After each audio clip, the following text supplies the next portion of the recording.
अंतरिक्ष में अमेरिका के न्यूक्लियर प्रोजेक्ट के ऐलान के बाद दो और ताकतवर देशों ने चांद पर परमाणु प्रयोगशाला बनाने का ऐलान कर दिया है। चांद पर महाविनाशक हथियारों का बेस बनाने के लिए सुपर पावर के दो दुश्मनों ने डील की है। ये देश है रूस और चीन, यानी जिनपिंग और पुतिन का मून पर ज्वाइंट मिशन शुरू हो चुका है। पूरी दुनिया में खलबली मचाने वाली एक्सक्लूसिव रिपोर्ट से सुपर पावर सन है, आखिर चांद पर न्यूक्लियर बंकर बनाने की रेस क्यों शुरू हुई है, यह स्पेशल रिपोर्ट। स्पेस में परमाणु गोदाम, सोच से ज्यादा विनाशकारी काम। चांद पर न्यूक्लियर बंकर, किस किस ने बनाया? महाशक्तियों का संग्राम, मून पर परमाणु युद्ध कमिंग सून। जैसी टक्कर धरती पर है, जैसा मुकाबला समंदर में है। जितना जोर इस दुनिया में दबदबे के लिए महाशक्तियां लगा रही हैं, उतना ही अब अंतरिक्ष में कब्जे पर लग रहा है। यकीन मानिए, दुनिया के सबसे ताकतवर मुल्कों ने स्पेस वॉर का माहौल बना दिया है। कोई किसी से कम नहीं है। एटमी गोदाम चांद पर बनाया जा रहा है। एक दो नहीं, कई देश सबसे विनाशकारी हथियारों की तैनाती अब अंतरिक्ष में करने की तैयारी में हैं। अमेरिका के बाद चीन और रूस ने भी जॉइंट मून मिशन शुरू कर दिया है। पुतिन और जिनपिंग की जोड़ी ने चांद पर एटमी लेबोरेटरी तैयार करने के लिए अब हाथ मिला लिया है। चांद पर चीनी प्रयोगशाला एक्टिव, जिसमें जल्द से जल्द न्यूक्लियर प्रोडक्शन का प्रोग्राम बनाया जा चुका है। पुतिन एंड जिनपिंग ने मून पर एटमी मिशन के लिए गठजोड़ क्यों किया, ये आप जाने, उससे पहले देखिए चांद पर चीन कितनी तेजी से चाल चल रहा है। 3 दिसंबर 2020 की तारीख को चीन चांद पर 5 सितारा जड़ा लाल झंडा फहरा रहा था। चीन का चंद्रयान चांग-ई 5 चांद से चट्टान और मिट्टी का सैंपल लेकर वापस लौटा। अंतरिक्ष में चीन के बढ़ते प्रभाव की ये बानगी भर थी। मिशन मून की कामयाबी के फौरन बाद ड्रैगन ने बहुत बड़ा ऐलान किया। इस बार सैटेलाइट गाओफेन 14 लॉन्च की गई, जिससे चीन की सैन्य शक्ति में बेहिसाब इजाफा हुआ।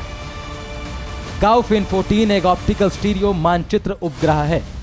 गाओफेन 14 में कई हाई रेजोल्यूशन कैमरे लगे हैं, जो धरती की 3 फीट की ऊंचाई पर मौजूद किसी भी चीज की क्लियर पिक्चर देता है। मतलब ये कि चीन की नजर अब दुनिया के हर हिस्से पर है। शी जिनपिंग का दम इतना भर नहीं। ड्रैगन स्पेस फोर्स के सीक्रेट हथियारों की जानकारी चौंकाने वाली है। चीन एक ऐसा सैटेलाइट तैयार करने में लगा है, जिससे निकलने वाली ताकतवर लेजर मिसाइल सीधे अंतरिक्ष से अटैक करेगी। चाइनीज मिसाइल का अटैक समंदर में 1600 फीट की गहराई तक संभव है। अंतरिक्ष से गहरे समंदर में छिपी परमाणु पनडुब्बियों के खात्मे में ये मिसाइल सबसे असरदार साबित होगी। People's liberation army fighter robot से लेकर सैटेलाइट जैमर तक मिशन मून को कामयाब बनाने के लिए बना रही है। इन सभी हथियारों की आजमाइश स्पेस वॉर में की जा सकती है। खासकर चांद पर ड्रैगन की टेढ़ी नजर अमेरिका को डरा रही है। वजह है चांद पर सुपर पावर की न्यूक्लियर प्रयोगशाला। अमेरिका चांद और मार्स पर न्यूक्लियर प्लांट लगाने की तैयारी कर चुका है। साल 2024 में अमेरिका ने मिशन पूरा करने का टारगेट रखा है। अमेरिका का ये प्रोजेक्ट 2 चरणों में आगे बढ़ेगा। पहले चरण में मून और मार्स पर बिजली जनरेट करने का लक्ष्य है। दूसरे चरण में मार्स और मून पर एटमी प्लांट बनाने का। मिशन मून और मार्स में जहां अमेरिकी स्पेस एजेंसी नासा एक्टिव, तो वहीं वॉशिंगटन डीसी से करीब 257 किलोमीटर दूर अमेरिका के इदाहो प्रांत में एक सीक्रेट परमाणु सेंटर पर मिशन पर रिसर्च चल रही है। यहाँ अमेरिकी साइंटिस्ट ऐसे संयंत्र तैयार कर रहे हैं जो चांद पर काम कर सके। इसे यूं समझिए कि चांद पर न्यूक्लियर रेडिएशन को कैसे कंट्रोल किया जाए, इसके लिए अमेरिका खास तरह के संयंत्र डिजाइन करने में लगा है। अमेरिका की इन तैयारियों के जवाब में पुतिन और जिनपिंग ने जॉइंट ऑपरेशन शुरू कर दिया है।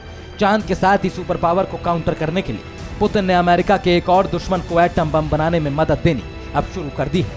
ये कोई और नहीं, तुर्की का सन की तानाशाह एर्दोगन है। पुतिन और एर्दोगन ने परमाणु ऊर्जा रिएक्टर के निर्माण की जानकारी वीडियो कॉन्फ्रेंसिंग के जरिए ली। रूस की रसाटॉम राज्य परमाणु ऊर्जा फर्म तुर्की के मैसिर्न सूबे में एटमी रिएक्टर बना रही है। दोनों देशों ने साल 2010 में न्यूक्लियर डील की थी। डील के तहत साल 2018 तक रूस को तुर्की में 4 रिएक्टर तैयार करने थे। कहने के लिए सभी न्यूक्लियर रिएक्टर बिजली निर्माण के लिए होंगे। हालांकि तुर्की के सिर फिरे तानाशाह का कोई भरोसा नहीं कि वो उसे कब परमाणु प्रयोगशाला बना दे।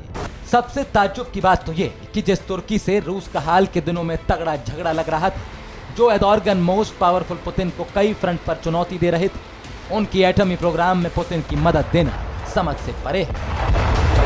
मुमकिन है जो बाइडेन के अमेरिकी प्रेसिडेंट बनने के बाद पुतिन की पॉलिसी में चेंज आया।